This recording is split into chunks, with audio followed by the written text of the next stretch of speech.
Hello everyone, welcome back to our channel. और आज की वीडियो में हम डिस्कस करेंगे reason based question based on momentum. तो सबसे पहले हम बेसिक सी टर्म को सीख लेते हैं, उसके बाद हम सारे क्वेश्चंस को वन बाय वन देखने वाले हैं। जो भी क्वेश्चंस इसके बनेंगे, अगर आपको मैंने 2 क्वेश्चंस करके दिखाए और मैं आपको बेसिक बता दूंगी, तो आप सारे क्वेश्चंस में वो तरह के ही की टर्म्स को यूज़ करके क्वेश्चंस को बना सकते हैं। लेट्स सी बच्चों, क्या है इस क्वेश्चन के, कैसे बनते हैं रीज़न बेस्ड क्वेश्चंस। तो बस आपको इतना याद रखना है कि ये जो हमारे पास ये फॉर्मूला है, जो कि हमें कहाँ से मिला है, न्यूटन सेकेंड लॉ से। ठीक है जी, सेकेंड लॉ से जो हमें फॉर्मूला मिला है, सेकेंड लॉ, इसी का आप यूज़ करने वाले हैं कि इसमें यूज़ करने वाले हैं रीज़न बेस्ड क्वेश्चन को सॉल्व करने के लिए।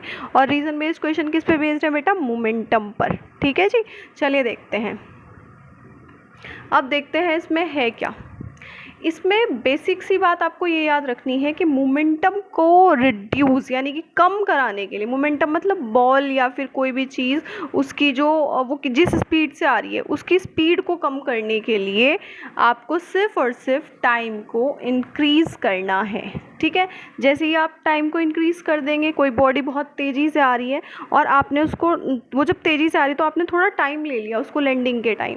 अगर आप ज़्यादा टाइम ले लेते हैं तो आपको वो उतना ही कम फोर्स वो आप पे लगाने वाली है। ठीक है जी, ऐसे ही अगर हम क्या करें, शॉर्ट टाइम पीरियड में ही कोई तेज़ी से आती है फास्ट मूविंग बॉल को कैच कर लें।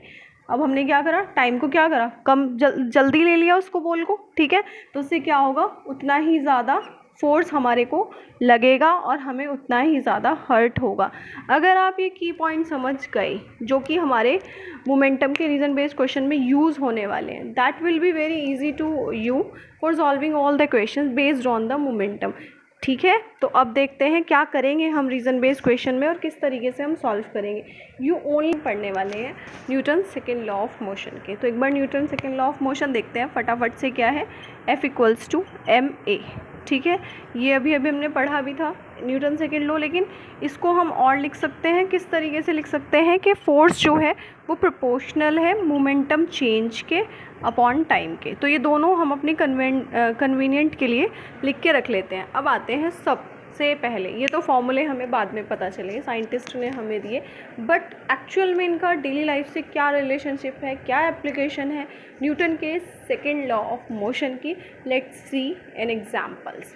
देखते हैं सबसे पहले क्या है, जो फील्डर होता है, ठीक है, जो बॉल को कैच करने वाला होता है। अब बस आपको ये समझना होगा सिंपल लैंग्वेज में, इसको आपको ध्यान में रखना है। अगर आपने इसको ध्यान में रख लिया तो आपके सारे रीज़न बेस्ड क्वेश्चन समझ में आपको आते रहेंगे और आप उन सबके आंसर्स लिखते रहेंगे, कीवर्ड्स आप उसमें डालते रहेंगे, आपके आंसर्स आते रहेंगे। ठीक है जी, अब देखते हैं क्या है वो कीवर्ड। यहाँ से हमें सिर्फ इतना समझ में आता है कि अगर हमारे सामने कोई तेज़ी से चलती हुई कोई बॉल आ रही है या फिर कोई भी चीज़ मोमेंटम में है और उसका मोमेंटम बहुत लार्ज है, मतलब उसमें मोशन बहुत फास्ट हो रहा है, तो हमें सिर्फ इतना ध्यान रखना है वो हमें हर्ट ना पहुँचाए। उसके लिए हमें उसके लार्ज मोमेंटम को रिड्यूस करने के लिए टाइम को बढ़ाना होगा इन सिंपल लैंग्वेज।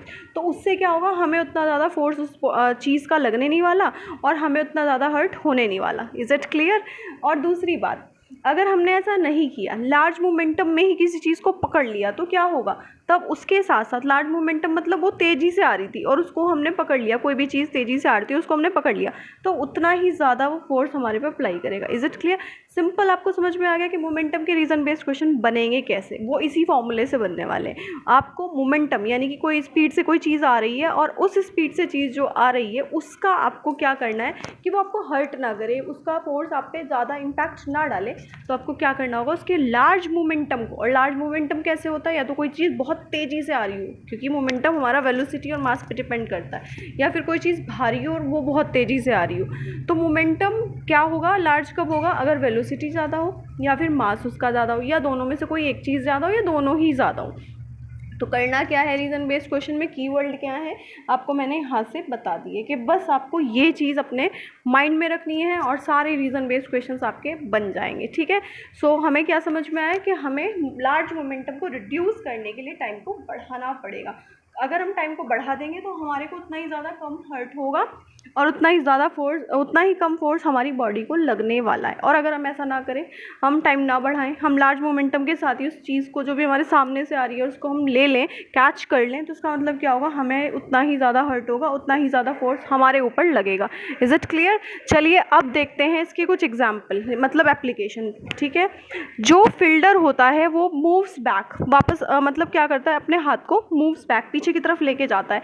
अगर सामने से कोई बहुत फास्ट क्या आ रही है, बॉल आ रही है, उससे क्या होगा, जैसे ही वो पीछे की तरफ लेके जाएगा, इसका मतलब जो वो अपने हैंड्स को पीछे की तरफ मूव करता है, तो उसका मतलब क्या है, वो करना क्या चाह रहा है, वो टाइम को इंक्रीज करना चाह रहा है, जिसकी वजह से उस बॉल का लार्ज मोमेंटम क्या हो जाएगा, रिड्यूस हो जाएगा। जितना टाइम लगेगा फालतू, उतना ही ज़्यादा क्या होगा, फोर्स कम लगेगा उस पर्सन के हैंड पे। तो the fielder moves back is his hand gradually, धीरे धीरे वो क्या करता है, पीछे की तरफ अपने हैंड्स को लेके जाता है। कब? जब वो उसके सामने से क्या आ रही हो, कोई कैचिंग बॉल आ रही हो, फास्ट क्रिकेट बॉल अगर वो आ रही है, ताकि वो क्या रिड्यूस कर सके, उसके मोमेंटम को क्या कर सके, धीरे धीरे क्या कर सके, रिड्यूस कर सके, जेंटली उसको रिड्यूस कर सके। अब समझ लेते हैं की पॉइंट्स क्या हुआ कि अगर रीज़न बेस्ड क्वेश्चन आए तो आपको क्या याद रखना है, ये चीज़ आपको याद रखनी है। लार्ज मोमेंटम को कम करने के लिए टाइम को बढ़ाना पड़ेगा। लार्ज मोमेंटम अगर रहा तो क्या होगा, फोर्स हमारी बॉडी पे या फिर उस पर्सन की बॉडी पे जिसको भी वो हर्ट करने वाली है ज़्यादा लगेगा। Is it clear? और फोर्स को अगर रिड्यूस कराना है तब भी आपको मोमेंटम को क्या कराना पड़ेगा, डिक्रीज कराना पड़ेगा।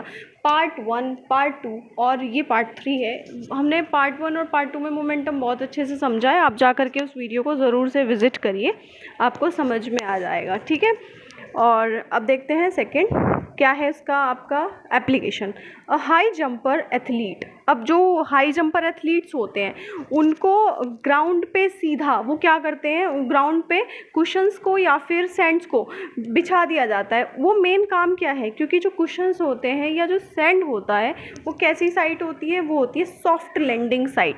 सॉफ्ट लैंडिंग साइड क्या करेगी, सॉफ्ट लैंडिंग साइड जो है वो क्या करेगी, लॉन्गर टाइम लेगी, ज़्यादा टाइम लेगी। ठीक है, कम टू स्टॉप। अब देखो इसको समझते हैं कैसे। अ हाई जंपिंग एथलीट, जो बहुत तेज़ी से जो जंप करते हैं एथलीट्स, उनको क्या दिया जाता है, एक कुशन, मतलब उनके जो ग्राउंड होता है उस पर कुशन या हिप ऑफ सैंड्स को बिछा दिया जाता है ग्राउंड पे, क्योंकि इससे क्या होता है, और है क्या कुशन और सैंड, वो है आपका सॉफ्ट लैंडिंग साइट। ठीक है, जिससे कि जो हाई जंपर होता है उनको टाइम ज़्यादा लगता है और वो रुकने में। ठीक है, इससे हमें क्या पता चला, इससे हमें सिर्फ इतना पता चला कि यही सब फॉर्मूला लग रहा है हर जगह रीज़न बेस्ड क्वेश्चन में, ये आपको समझ में आ गया, दैट्स इट। यही चीज़ है मेन, टाइम बढ़ाने के लिए ग्राउंड पे कुशन और सैंड्स को फैलाया या फिर लगाया जाता है। Is it clear?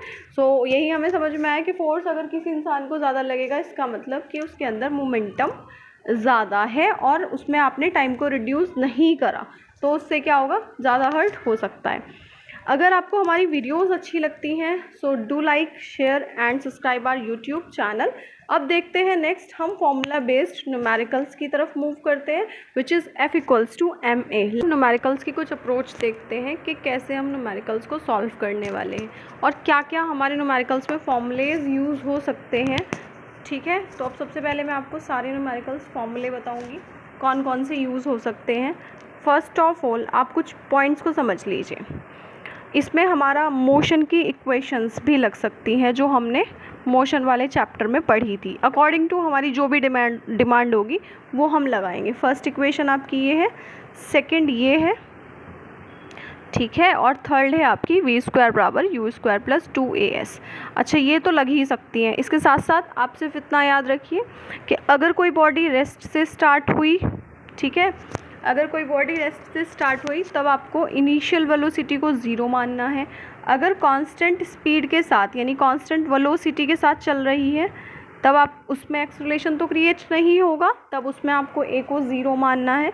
और अगर रेस्ट में आ जाती है आफ्टर सम स्पीड, यानी कि कोई किसी स्पीड से चल रही थी और आफ्टर सम टाइम बाद क्या हुआ कि वो रेस्ट में आ गई, मतलब उसकी फाइनल वेलोसिटी 0 होगी। ये हम अकॉर्डिंगली यूज़ करेंगे, अगर हमें रिक्वायर्ड पड़ी तो हम करेंगे, अदरवाइज़ मैंने आपको ये एडिशनल बता दिया है। जब आप न्यूमेरिकल सॉल्व करें मे और मे नॉट बी कि इनमें से कोई आपकी जो इक्वेशंस है वो यूज़ हो सकती है। तो चलिए अब आते हैं न्यूमेरिकल की तरफ। न्यूमेरिकल की अप्रोच की बात करते हैं बेटा। सबसे पहले क्या है अप्रोच?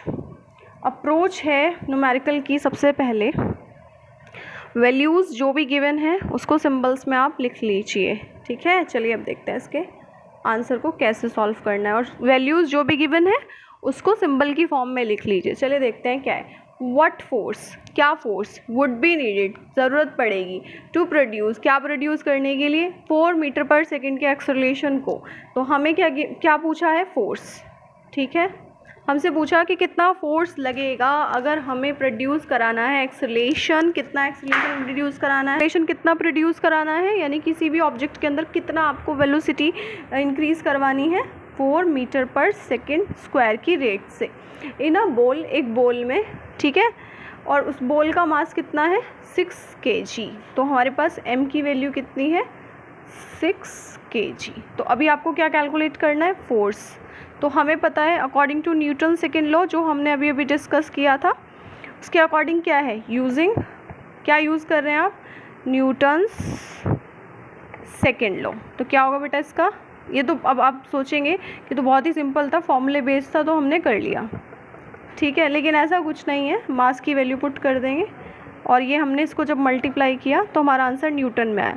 सो फोर्स की यहाँ पर 2 यूनिट निकल के आती हैं, एक तो न्यूटन और दूसरी हो सकती है मास की होती है आपकी केजी, और एक्सेलरेशन की मीटर पर सेकेंड स्क्वायर। तो बोल सकते हैं केजी मीटर पर second square, both are the unit of force. अब आप लोग सोचेंगे कि ये तो बहुत ही सिंपल था, फॉर्मूला बेस्ड था, 2-3 वैल्यू गिवन थी और लगा दिया और आंसर आ गया। इसीलिए मैंने आपको सबसे पहले तीनों इक्वेशंस को लिख के बताया है और कैसे हम उनको यूज़ कर सकते हैं वो बताया है। तो अगर कोई टिपिकल क्वेश्चन भी आता है so you can easily solve that, ठीक है। So hope you understand the whole process जो भी हमने अब तक पढ़ा है। अब देखते हैं इसके बेस पे ही 1-2 न्यूमेरिकल और ग्राफिकली बेस्ड न्यूमेरिकल देखने वाले हैं, कैसे सॉल्व करते हैं। ग्राफ भी हमने मोशन में वैसे एक बार डिस्कस किया था, अगर आपने पिछली वीडियो मोशन की नहीं देखी है तो जाके उसको ज़रूर देखिए, उससे आपको हिंट मिलेगा कि मोशन वाले चैप्टर में हम ग्राफ को कैसे रीड करते हैं। अब हम फोर्स का ये जो क्वेश्चन है एक ग्राफिकली देखते हैं, then we will move on the Newton's third law of. अब एक ग्राफ बेस्ड न्यूमेरिकल को देखने वाले हैं। तो ग्राफ बेस्ड न्यूमेरिकल बहुत ही आसान से समझते हैं। मोशन में भी हमने इसके बारे में बात करी थी कि अगर हमारा ग्राफ टाइम और स्पीड या फिर वेलोसिटी के बीच में बना हुआ है तो ये जो भी स्लोप हमें मिलेगा वो स्लोप बताएगा एक्सेलरेशन को, ठीक है। और अगर हमारा ग्राफ टाइम और डिस्टेंस के बीच में बना हुआ है तो जो भी स्लोप हमें मिलेगा वो हमें स्पीड या फिर वेलोसिटी का इंफॉर्मेशन देते हैं, ठीक है। सो अब चलते हैं इस वाले क्वेश्चन के ऊपर। ग्राफ में क्या गिवन है? ये आपको एक ग्राफ गिवन है और इसमें टाइम और स्पीड गिवन है। टाइम हमेशा एक्स एक्सिस पे ही दिया जाता है ग्राफ जब आपको बनाने हो, तो भी आप याद रखिए कि ग्राफ में टाइम हमेशा एक्स एक्सिस पे ही आता है। ये आपको गिवन है, टाइम एक्स एक्सिस पे और स्पीड आपको वाई एक्सिस पे। तो दैट मीन्स स्पीड और टाइम के बीच में बन रहा है, तो द होल इन्फॉर्मेशन जो भी ग्राफ के अंदर आई है वो हमें बताएगी किसके बारे में? एक्सेलरेशन के बारे में। चलिए देखते हैं क्या पूछा हुआ है। एक कार है 1000 kg की, उसका मास है, ठीक है। और हमें बताना है कि वो 2 सेकेंड में, टाइम है 2 सेकेंड, 2 सेकेंड में कितना डिस्टेंस कवर करेगी, ठीक है जी। तो अब आते हैं टाइम की तरफ। ग्राफ कैसे रीड करते देखते हैं। इस पॉइंट पे आएंगे जहाँ भी 2 सेकेंड बन रहा होगा, यहाँ पे 2 सेकेंड बन रहा है। इस पॉइंट पे आने के बाद हमें बस ये पता चल जाएगा कि हमें निकालना है कितना डिस्टेंस कवर हुआ, मतलब यहाँ से यहाँ तक का आपको डिस्टेंस बताना है।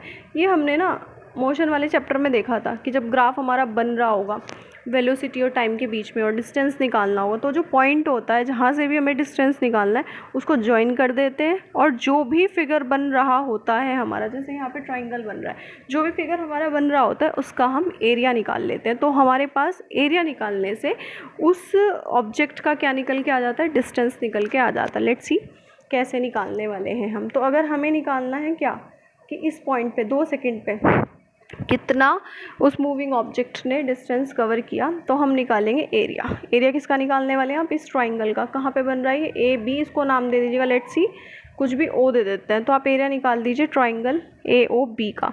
What is the area of the triangle? Half base into height. Let's see base क्या है बेटा? बेस है यहाँ से यहाँ तक, 0 से 2 मतलब 2, ठीक है जी। और हाइट क्या आप सपोज करेंगे? This number. हाइट कैसे निकलेगी? वाई एक्सिस पे, यानी कि स्पीड की जो वैल्यू होगी इस पॉइंट पे कितनी है? 15 है इस पॉइंट पे, बस उससे आप उसकी मल्टीप्लाई कर दीजिए, you will get the height of the triangle. 2 से 2 cancel, you will gate 15, because ये हमारा क्या है? डिस्टेंस, और ये स्पीड हमारी थी मीटर में, तो हमारा जो डिस्टेंस होगा मीटर में आएगा, ठीक है जी। अब नेक्स्ट देखते हैं उसने हमें नेक्स्ट क्वेश्चन में इसके सेकंड पार्ट में क्या पूछा है। सेकंड पार्ट में हमें निकालना है एक्सेलरेशन, और एक्सेलरेशन कहाँ से कहाँ तक निकालना है? पॉइंट सी से पॉइंट डी तक। जब भी ग्राफ ऐसे ऊपर चढ़ रहा हो दैट मीन्स स्पीड बढ़ी है, और जब ऐसे जा रहा हो दैट मीन्स स्पीड डिक्रीज़ हुई है, और जब स्पीड डिक्रीज़ होती है उसका मतलब होता है रिटार्डेशन क्रिएट हुआ है। तो हमें सी से लेके डी तक का निकालना है एक्सेलरेशन। सो एक्सेलरेशन बेसिकली होता क्या है? अगर हम बात करें एक्सेलरेशन की सेकंड पार्ट में जो हमें निकालना है, तो बेटा सेकंड पार्ट में हमें एक्सेलरेशन निकालना है। एक्सेलरेशन होता है चेंज, किस में चेंज? वेलोसिटी में चेंज। और कैसे? Over the time period. चलिए इस ग्राफ को रीड करते हैं, क्या है सी से डी तक। सो सी से डी तक ऐसे चेंजेस आया है। कहाँ पे दिख रहा है हमें चेंजेस? ये पॉइंट से, इस पॉइंट से यहाँ तक। अगर मैं बात करूँ यहाँ से यहाँ तक, ये वाली एक्सिस पे कितनी वैल्यू है? सी की वैल्यू 15 दिखाई पड़ रही है, ठीक है जी। और ये वाले पॉइंट पर 0 दिखाई पड़ रही है, मतलब डी पॉइंट पर। सो चेंजेस हमें कितना दिखाई पड़ा? चेंजेस हमें कहाँ से कहाँ तक दिखाई पड़ा? यहाँ से यहाँ तक। इसको बोलते हैं इस ट्राइंगल की परपेंडिकुलर हाइट, क्योंकि 90 डिग्री का बन रहा है, ठीक है। तो चेंज इन वेलोसिटी कहाँ से कहाँ तक आई है? ये परपेंडिकुलर हाइट से। सो लिख सकते हैं परपेंडिकुलर हाइट और अपॉन में टाइम। टाइम बेटा कितना लगा है? ये 5 से 6, मतलब कि सिर्फ और सिर्फ 1 सेकेंड के दौरान ये चेंजेस क्रिएट हुआ है। सो इसको बेस बोल सकते हैं। तो अगर हमें एक्सेलरेशन निकालना हो तो हाउ कैन वी कैलकुलेट? सी और डी का अगर हम निकालते हैं परपेंडिकुलर हाइट, कितना निकल के आएगा? 15, और बेस में कितना था? 1। तो एक्सेलरेशन हमारा कितना आ जाएगा बेटा? 15 मीटर पर सेकेंड, और with minus sign. Minus sign will tell us के माइनस का मतलब है स्लोप डाउन गया है, रिटार्डेशन क्रिएट हुई है। और अगर अभी आपसे वो पूछ ले कि आप लगाइए कि फोर्स निकालिए, आप कितना फोर्स इसमें अप्लाई होगा, तो अब आप क्या करेंगे फोर्स के लिए? तब आप लगा सकते हैं Newton second law, which is F = ma, और m कितना है आपके पास? 1000, यू कैन पुट हेयर। और एक्सेलरेशन आपने कितना निकाला? माइनस के 15, यू विल गेट 15,000 न्यूटन। और what this sign tell us, कि माइनस साइन क्या दिखा रहा है? कि फोर्स ऑपोजिट डायरेक्शन में अप्लाई हुआ है, क्योंकि फोर्स हमारा क्या है? वेक्टर क्वांटिटी है। अब Newton's third law of motion देखने वाले हैं बच्चों। कंजर्वेशन ऑफ मोमेंटम आपके सिलेबस में नहीं है, तो वो हम डिस्कस नहीं करेंगे, यहीं तक हमारा चैप्टर रहने वाला। Newton's third law of motion समझने से पहले थोड़ा सा हम ये समझते हैं कि हम लोग चल कैसे पाते हैं ग्राउंड पे। तो हम लोग कैसे चल पाते हैं? हम ग्राउंड पे जब चल रहे होते हैं तो क्या रीज़न है जिसकी वजह से हम चल पाते हैं? वैसे आपको इसका आंसर पता होगा, ड्यू टू फ्रिक्शन हम चल पाते हैं, लेकिन इसको अभी हम न्यूटन के थर्ड लॉ से समझने वाले हैं कि न्यूटन का थर्ड लॉ ऑफ मोशन क्या है। इसको हम इस तरीके से समझते हैं कि जब हम चल रहे होते हैं तो हम क्या कर रहे होते हैं? ग्राउंड पे एग्जर्टेड कर रहे होते हैं। क्या एग्जर्टेड कर रहे होते हैं? फोर्स एग्जर्टेड कर रहे होते हैं। तो ग्राउंड भी हमारी हेल्प करती है, उतना ही फोर्स हमें दे देती है, और हम इजीली चल पाते हैं। कैसे? अब देखते हैं इसको कैसे।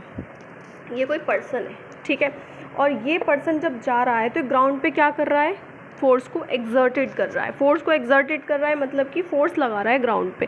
अब ये इसका काम है, इसने इस काम को किया क्योंकि इसको चलना था।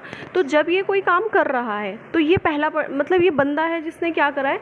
इनिशिएटिव लिया है कि ये चलने के लिए क्या करेगा? ग्राउंड पे फोर्स लगाएगा। तो जो पहला इंसान जो भी काम करेगा इस केस में, उसको बोलते हैं एक्शन। अब ग्राउंड क्या करेगी? ग्राउंड तो अपना काम करेगी ना, तो ग्राउंड क्या करेगी? ग्राउंड भी इस पर क्या करेगी? फोर्स एग्जर्टेड करेगी, ठीक है। लेकिन ऑपोजिट डायरेक्शन में और इक्वल उतना ही जितना कि ये पर्सन ग्राउंड पे अप्लाई कर रहा होगा फोर्स, ठीक है। तो इसने क्या करा, फोर्स एक्सर्टेड किया, ग्राउंड पे किया, तो इसने पहला इनिशिएटिव लिया इस काम को करने का, इसीलिए इसको बोलते हैं एक्शन। जो पहला पर्सन काम को करेगा, अगर हम किसी को धक्का देंगे तो हमने वो इनिशिएटिव लिया किसी को धक्का देने का, मतलब कहने का ये कि हमने एक्शन लिया, ठीक है। तो ये फोर्स जो है इसने ग्राउंड पे लगाया, इसने इनिशिएटिव लिया, तो इसको बोलेंगे आप एक्शन। आप इसमें एक्शन और रिएक्शन दो वर्ड देखने वाले हैं, तो इसीलिए पहले आप अच्छे से समझ लीजिए एक्शन क्या है और रिएक्शन क्या है। अब ये फोर्स जो इसने ग्राउंड पे लगाया इस डायरेक्शन में चलने के लिए, ग्राउंड भी फोर्स एक्सर्टेड करेगी बट ऑपोजिट डायरेक्शन में, क्योंकि फोर्स वेक्टर क्वांटिटी है, डायरेक्शनल है, ये किसी ना किसी डायरेक्शन में अप्लाई होता है। तो दैट मीन्स कि ऑपोजिट डायरेक्शन पे इक्वल अमाउंट में फोर्स एक्सर्टेड करने वाली है। तो देखते हैं द फॉरवर्ड रिएक्शन, जो आगे की तरफ क्या हुआ, रिएक्शन हुआ। अब रिएक्शन क्या होगा, जो काम आपने किया वो तो हो गया एक्शन, जो काम आपने जिस पे किया, ठीक है, वो अब अपना काम करेगी, उसको बोलेंगे रिएक्शन। तो अब ग्राउंड लगाने वाली है इस पर्सन के ऊपर फोर्स, उस फोर्स को बोला जाएगा रिएक्शन। इन सिंपल लैंग्वेज आपको एक्शन और रिएक्शन समझने से ये समझ में आ जाएगा कि न्यूटन थर्ड लॉ है क्या। तो एक्शन क्या, जो पहली बॉडी अप्लाई कर रही है फोर्स किसी भी बॉडी के ऊपर, उसको बोल देंगे हम एक्शन। और फिर वही बॉडी अपना काम करेगी, अपने आप क्या करेगी, इनिशिएटिव लेगी, उस पर्सन को इक्वली क्या देगी, फोर्स लगाएगी, उसको बोलेंगे रिएक्शन। उसने रिएक्शन लिया। एक्शन और रिएक्शन तो हम समझते ही है ना कि पहले हमने किसी को कोई बात बोल दी, अब हम उसका रिएक्शन देखने वाले हैं। तो पहला काम हमारा था, हमने एक्शन लिया, तो फर्स्ट बॉडी एक्शन लगाएगी, दूसरी बॉडी उस पर रिएक्शन करेगी यानी रिएक्ट करेगी। तो अब क्या होगा, फोर्स एक्सर्टेड होगा फुट के द्वारा, तो मतलब फोर्स जो है एक्सर्ट करेगी, अब ग्राउंड एक्सर्टेड करेगी। तो द फॉरवर्ड रिएक्शन, जो आगे से रिएक्शन आने वाला है, एक्सर्टेड बाय द ग्राउंड, जो ग्राउंड लगाएगा ऑन आवर फुट, हमारे फुट पे, जिसकी वजह से हम चल पाते हैं। देखा कितना सिंपल था, और हम आज तक इस चीज़ को जानते हैं कि हम चलते हैं तो चलते कैसे हैं। तो ये न्यूटन ने अपनी लैंग्वेज में एक्सप्लेन किया कि जब हम चल पा रहे हैं तो उसका सिंपल सी बात है कि हम क्या कर रहे हैं, हम ग्राउंड पे फोर्स एक्सर्टेड कर रहे हैं। किस डायरेक्शन में, बैकवर्ड डायरेक्शन में, पीछे की तरफ। तो ग्राउंड हमें आगे की तरफ लेके जा रहा है, तो यानी कि इक्वल अमाउंट में क्या कर रहा है, ग्राउंड एक्सर्टेड कर रहा है, फोर्स को एक्सर्टेड कर रहा है ऑपोजिट डायरेक्शन में। This is the only reason कि हम चल पाते हैं, ठीक है। अब बहुत सारे क्वेश्चन इससे हम निकाल सकते हैं कि हमें समझ में आ गया कि इक्वल अमाउंट में जब भी हम फोर्स लगाएंगे किसी भी बॉडी पे, तो उतना ही फोर्स ऑपोजिट डायरेक्शन में वो बॉडी हम पर लगाएगी। तो पहला काम जो हमारा होगा, फर्स्ट बॉडी जो काम करेगी वो हो गया एक्शन, जो काम आपने लिया, जो आपने इनिशिएटिव लिया वो एक्शन। अब दूसरी बॉडी जिस पे भी आपने काम किया वो क्या रिस्पॉन्स देने वाली है, वो क्या रिएक्ट करने वाली, वो होगा रिएक्शन। Is it clear. अब देखते हैं न्यूटन का थर्ड लॉ। सो अब हमें ये पता चल गया कि अगर हम किसी भी ऑब्जेक्ट के ऊपर, फॉर एग्जाम्पल यहाँ से 15 न्यूटन का फोर्स अप्लाई कर दें, तो वो भी क्या करेगी, 15 न्यूटन का जो फोर्स है वो अप्लाई करेगी हमारे ऊपर, ठीक है, लेकिन ऑपोजिट डायरेक्शन में। ऑपोजिट डायरेक्शन हमें क्या बताएगा कि ये जो है, मान लेते हैं कि इस डायरेक्शन में हमारा जो है कि फोर्स प्लस का हुआ, तो इस डायरेक्शन में माइनस का होगा। तो माइनस और प्लस तो हमने अच्छे से सीखा हुआ है क्या होता है, ठीक है। सो ये चीज़ हमें समझ में आ गई। अब देखते हैं न्यूटन थर्ड लॉ है क्या। Newton's third law of motion के अकॉर्डिंग एवरी एक्शन, एक्शन समझ गए आप, जो भी फर्स्ट बॉडी अप्लाई करने वाली है फोर्स किसी दूसरी बॉडी पे, there is equal and opposite, equal के साथ साथ ऑपोजिट डायरेक्शन में क्या होने वाला है, रिएक्शन। यानी कि वो दूसरी बॉडी जिस पे भी आपने एक्शन किया वो रिएक्ट करेगी, लेकिन ऑपोजिट डायरेक्शन में और इक्वल अमाउंट में, ठीक है जी। अब देखते हैं ये वाला एक एग्जाम्पल क्या है। जैसे एक बॉक्स है, वो ग्राउंड पे पड़ा हुआ है, ठीक है। अब ग्राउंड में पड़ा हुआ है तो डाउनवर्ड डायरेक्शन में क्या करेगा बेटा, ये एक्शन करेगा, अपना काम करेगा, फोर्स लगाएगा, ठीक है। लेकिन क्या होगा, ये जो ग्राउंड है ये क्या ऐसे ही छोड़ देगा इसको, नहीं, ये भी क्या करेगा, इक्वल एंड ऑपोजिट डायरेक्शन में रिएक्ट करेगा, रिएक्शन करेगा। सो दैट्स अनदर एग्जाम्पल, ठीक है। तो ये क्या हुआ, बॉक्स था, बॉक्स ने मान लेते हैं 15 न्यूटन का डाउनवर्ड फोर्स लगाया, तो ग्राउंड भी अपवर्ड डायरेक्शन में, ऑपोजिट ना बट इक्वल अमाउंट में, उतना ही फोर्स उस पर एक्सर्टेड करेगी, ठीक है। और वॉक कैसे करते हैं हम, ये भी हमने देख लिया, ठीक है। तो हम देखते हैं बॉक्स एक्सर्टेड करने वाला है, पहला काम बॉक्स ने किया तो एक्शन हुआ, ठीक है जी। एक्शन किस पे हुआ, ग्राउंड पे हुआ, और ग्राउंड ने क्या किया, अपना रिएक्शन दिया ऑपोजिट डायरेक्शन में और इक्वल रिएक्शन दिया। तो ये तो हो गया, हमने पढ़ लिया कि कैसे हम क्या है कि चल पाते हैं और कैसे बॉक्स का एग्जाम्पल देगा। इसी तरीके से सेम आपका स्विमिंग